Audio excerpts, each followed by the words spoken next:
अस्सलाम वालेकुम। उम्मीद करता हूँ आप सब खैरियत से होंगे। पिछले लेक्चर में हमने ये तमाम टॉपिक्स स्टडी किए थे। आज हम देखने जा रहे हैं पर्सपेक्टिव्स और assessment procedure, specially in forensic psychology. इससे पहले जानते हैं पर्सपेक्टिव बेसिकली क्या होता है। देखें, कोई भी डिसऑर्डर है और उस डिसऑर्डर को कितने लोग हैं जो समझते हैं कि इसकी सेम कॉजेज़ हैं, या कितने लोग हैं जो कहते हैं कि इसको बायोलॉजिकल कॉजेज़ हैं, कितने लोग हैं जो इसको कहते हैं साइकोलॉजिकल कॉजेज़ हैं, कितने लोग हैं जो कहते हैं एनवायरमेंटल कॉजेज़ हैं। अब उन लोगों को हम एक एक स्टडी नहीं कर सकते, तो वो तमाम लोगों को मिला के एक स्कूल ऑफ थॉट, एक फ़िलासफ़ी, एक पर्सपेक्टिव बना दिया जाता है जो उसको उसके हवाले से बात करते हैं, जिनकी सेम थाट्स होती हैं एक नुक्ते पर। जैसे हमारे यहाँ ये देखें मज़ाहिब हैं, तो मज़हब एक नज़रिया है, उसको मानने वाले हैं। अकीदा हमारा एक अलग अकीदा, हम मुसलमान हैं, हमारा एक अकीदा है। हिंदू हैं, उनका अलग अकीदा है। क्रिश्चियन है, उनका अलग अकीदा है। तो अकीदे की बुनियाद पे ये जो अलग अलग लोग हैं, इसी तरह ये क्या है, पर्सपेक्टिव्स हैं, इनके नज़रियात अलग हैं, इनके सोचने समझने के कल्चर, सकाफत, मज़ाहिब, ये सारी चीज़ें अलग हैं। तो इसी तरह जो पर्सपेक्टिव्स होते हैं, हर डिसिप्लिन के अंदर कुछ पर्सपेक्टिव्स होते हैं, कुछ थेरीज होती हैं। तो इसी तरह ये मुख्तलिफ स्कूल ऑफ थाट हैं जो फोरेंसिक साइकोलॉजी के हवाले से अपना कंट्रीब्यूशन देते हैं। साइकोलॉजी के perspective is a school of thought. School of thought का स्कूल होता है, दबिस्तान फ़िक्र होता है, दबिस्तान फ़िक्र होता है। उसमें आप दुनिया के किसी भी खिते से आपका ताल्लुक़ है, ये नहीं कि आप लोकेशन आपकी सेम हो, बल्कि आपका किसी भी दुनिया के खिते से ताल्लुक़ है, तो आप वहाँ से आपकी जो थॉट्स हैं वो एक नुक्ते पर हैं, ठीक है, तो आप उस स्कूल ऑफ थॉट का हिस्सा हैं। तो इसे कहते हैं स्कूल ऑफ थॉट। और philosophy which would guide summons interpretation of an individual behaviour. यहाँ पे कुछ फेमस स्कूल ऑफ थॉट हैं। सबसे बड़ा और सबसे फेमस जाना जाने वाला school of thought psychodynamic perspective. इसको जानते हैं। Psychodynamic theory suggest that criminal offenders are frustrated होते हैं और उनको एग्रेशन होता है बचपन से ही। कुछ इस तरह के चाइल्डहुड एक्सपीरियंसेस होते हैं। They are constantly drawn to the past events इसको बहुत ज़्यादा हाईलाइट करता है Freud. That occurred in their early childhood. बचपन में कुछ ऐसी माँ बाप का झगड़ा हुआ, बच्चों को पनिश किया गया, या बच्चों के साथ ज़्यादतियाँ हो जाती हैं बचपन में। ये जो जैनब केस आया था, और इसका जो वो क्रिमिनल जो पकड़ा गया था, उसने बताया था कि मेरे साथ बचपन में ज़्यादती होती थी। लाहौर में मैं यहाँ पे एक होटल में काम करता था और मैं चीखें मारता था, मेरी कोई आवाज़ तक नहीं सुनता था। तो वही बड़ा होकर क्रिमिनल बन गया और अब उसने इतनी बच्चियों के साथ रेप किया और फेंक रहा था। तो ये ये वो फ्राइड की यहाँ पे अप्रोच जो है वो अप्लाइकेबल हो रही है। जो जिनके साथ बचपन में ज़्यादती होती है, वो बदला लेने की कोशिश में उनके अंदर फ्रस्ट्रेशन आती है, अग्रेशन आता है, और वो बड़े होते होते वो उसी तरह के माशरे का हिस्सा बन जाते हैं। बचपन में अगर आप बच्चों को गालियाँ दे रहे हैं, बुरा भला कह रहे हैं, तो वो जब बड़े होके आएंगे वो भी उसी तरह गालियाँ देंगे, बुरा भला कहेंगे, मारेंगे। तो ये बचपन के जो एक्सपीरियंसेस होते हैं, ये बहुत ज़्यादा मैटर करते हैं आपकी पर्सनैलिटी में। Because of neglect, unhappy or miserable childhood. ये जब आप अनहैप्पी, आपको इनकार, नेगलेक्ट मिलते हैं, मुख्तलिफ़ किस्म के ताने सुनने पड़ते हैं, उसके अलावा बहुत ज़्यादा बुरे हालात से गुजरना पड़ता है, तो ये सारी वजह बनते हैं आपकी पर्सनैलिटी ग्रूम करने में और तबाह करने में भी। Which is most often characterised by a lack of love. ये जब जिस बच्चे को मोहब्बत नहीं मिलती, जिसको एक नर्चरिंग नहीं मिलती प्रॉपर, तो वो क्या क्रिमिनल ही बनता है डेफिनेटली, जब उसको पता ही नहीं मोहब्बत है क्या। A criminal offender has a weak ego. उसकी ईगो जो होती है बहुत ज़्यादा वीक होती है। Most important research suggests that having a weak ego is linked with poor or absence of social etiquette, immaturity and dependence on others। ये देखें, जिनकी लो ईगो होती है, ये रिसर्चेज प्रूव कर रही हैं कि वो क्या होते हैं, सोशल एटिकेट कम होते हैं, इमेच्योर होते हैं, और डिपेंडेंस ऑन अदर्स।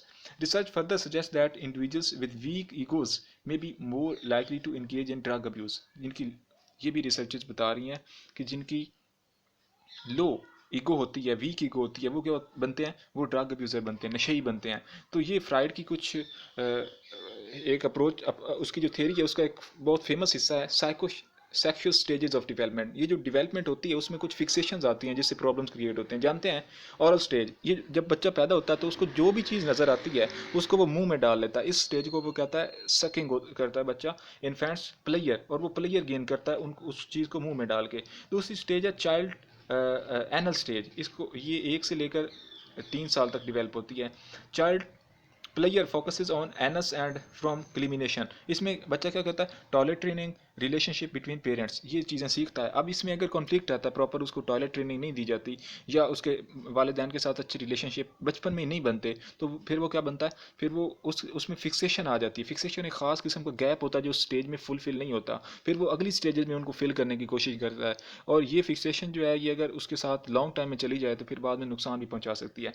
ये तीसरी स्टेज है फेलिक स्टेज, ये 3 से लेकर 6 साल तक डिवेल्प होती है। इसमें बच्चा जो है ना वो थोड़ा सा उसमें उसमें अपोजिट जेंडर की तरफ एक अट्रैक्शन आती है, यानी वो बच्चा है 3 से 6 साल तक इसी के दरमियान बच्चा है, लेकिन उसमें थोड़ी सी सेक्सुअल अर्जेस आती हैं, उसकी कुछ डिज़ायर्स बनती उभरती हैं।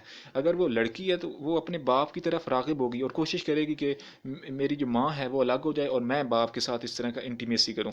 और अगर लड़का है तो वो कोशिश करता है कि मेरा माँ के साथ रिलेशन बिल्ट हो जाए और बाप दूर हो जाए। और ये हिस्ट्री में इलेक्ट्रा और ओडिपस, ये दो, ओडिपस लड़का था और इलेक्ट्रा लड़की थी, ये ग्रीक पीरियड में इनके ऊपर एक नॉवल भी है, पूरी किताब भी है। तो ओडिपस ने अपने बाप का कत्ल करके माँ के साथ रिलेशन बना लिया था और इलेक्ट्रा ने अपनी माँ का कत्ल करके बाप के साथ रिलेशन बना लिया था। इसीलिए ये दो कम्प्लेक्सेस जन्म लेते हैं। ये फ्राइड ने अपने इस थ्योरी में बताए थे, Oedipus complex and Electra complex. ये इस पर बहुत ज़्यादा क्रिटिसाइज भी किया गया था, लेकिन ये कम्प्लेक्सेस मौजूद होते हैं। 4 से 5 साल में बहुत ज़्यादा सेक्सुअल अर्जेस आती हैं और बच्चे बुरे काम भी करते हैं इस एज में। ये रिसर्च से प्रूव शुदा चीज़ है कि बहुत ज़्यादा बच्चे जो है ना इस उम्र में बुरे काम भी करते हैं। अच्छा, उसके बाद 7 से 11 ईयर्स, ये लेटेंसी स्टेज है। कौन सी लेटेंसी स्टेज? इसमें बच्चा क्या करता है, वो जो पीछे उसकी सेक्सुअल अर्जेस होती हैं उनका खात्मा करता है और यहाँ पे वो इंटेलेक्चुअल और सोशल लर्निंग करता है। Child repress sexual interest and develop social and intellectual skills. उस इसमें वो सीखता लर्निंग की तरफ बहुत ज़्यादा। वो कहता है मैंने ये भी डिग्री ले लेनी है, वो भी करना है, ये भी करना है, ये इस तरह करता है।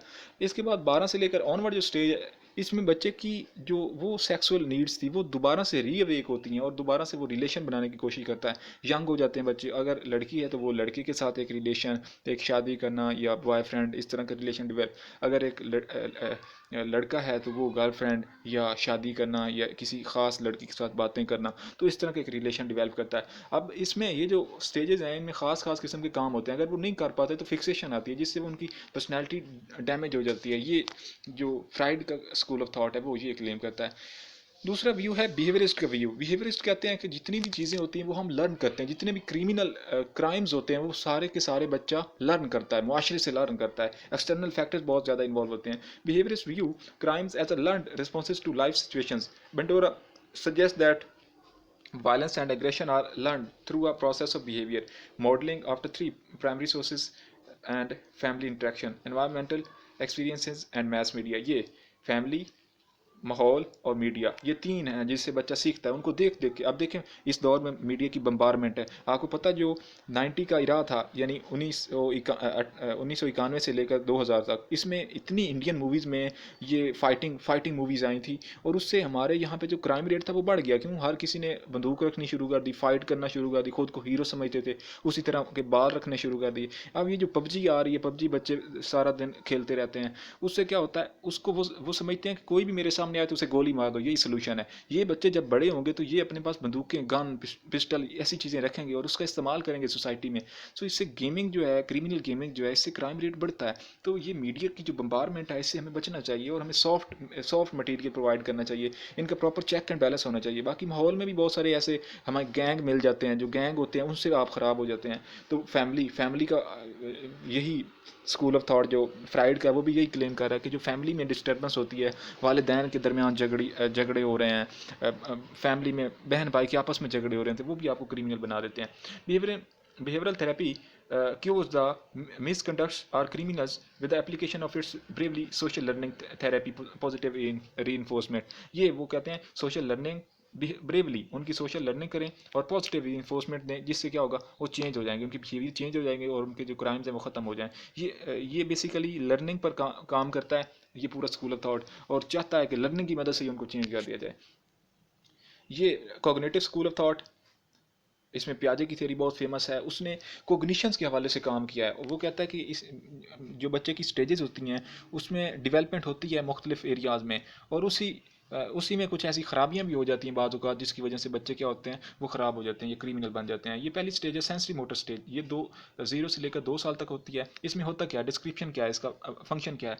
Coordination of senses with motor responses, sensory curiosity about the world, language use for demands and cataloguing, object permanence develop. Pre operational stage 2 से 7 साल, symbolic thinking, use of proper syntax. Concrete operational 7 से लेकर 11 years तक होती है। Concept attached to concrete situations. Formal operation stage ये 11 से onward stage होती है। इसमें theoretical, hypothetical, counter factual thinking होती है बच्चे की। और ये स्टेजेस, ये थेरीज वैसे लेक्चर्स रिकॉर्ड हो भी चुके हैं, डीपली हो चुके हैं, आप इनको वहाँ से भी स्टडी कर सकते हैं। ये मैं वैसे एक ओवरव्यू दे रहा हूँ। कोलबर्ग की थेरी है, इसमें वो मॉरल डेवलपमेंट पे बहुत ज़्यादा काम करता है। वो कहता है जब मोरालिटी, जो अखलाकियात हैं, जब वो डाउन होती हैं, क्राइम्स का रेट बढ़ जाता है, मोरालिटी पे बहुत ज़्यादा काम होना चाहिए। उसकी कुछ स्टेजेस वो बताता है। बेसिकली 3 स्टेजेस हैं, लेकिन उनको एक को 2 में डिवाइड करके ये टोटली 6 स्टेजेस हैं। पहली स्टेज जानते हैं, ये पहली और दूसरी, ये प्री कन्वेंशनल स्टेज कहलाती है, ठीक है। ये यंगर से लेकर जो 6 साल के बच्चे होते हैं तब तक। पहले स्टेप में क्या होता है, पनिशमेंट एंड ओबीडियंस, ये चीज़ें बच्चा सीखता है। ओबाय रूल्स टू अवॉइड पनिशमेंट, यानी वो मुआशरे के असूलों को अपनाता है ताकि उसे पनिश ना किया जाए। दूसरे स्टेप में वो क्या करता है, वो conforms to get rewards, to have favours return, यानी उसे लगता है कि जो मैं काम कर रहा हूँ उससे मुझे कुछ रिवार्ड मिलेगा, उस बुनियाद पे वो कामों को करता है। दूसरा लेवल है इसका कन्वेंशनल स्टेज, कन्वेंशनल लेवल। इसमें क्या होता है, स्टेप 3 स्टडी कर रहे हैं, गुड बॉय गुड गर्ल, ये कॉन्सेप्ट आता है इसमें कि बच्चे को अगर कहा जाता है कि आप बहुत अच्छे हो, इस लफ्ज़ को सुनने के लिए वो सारे काम अच्छे करता है। यानी उसे पता चल जाता है कि मेरे ऊपर टैग लग गया है गुड और बैड का, तो इस बुनियाद पे वो काम करता है। फोर्थ स्टेज में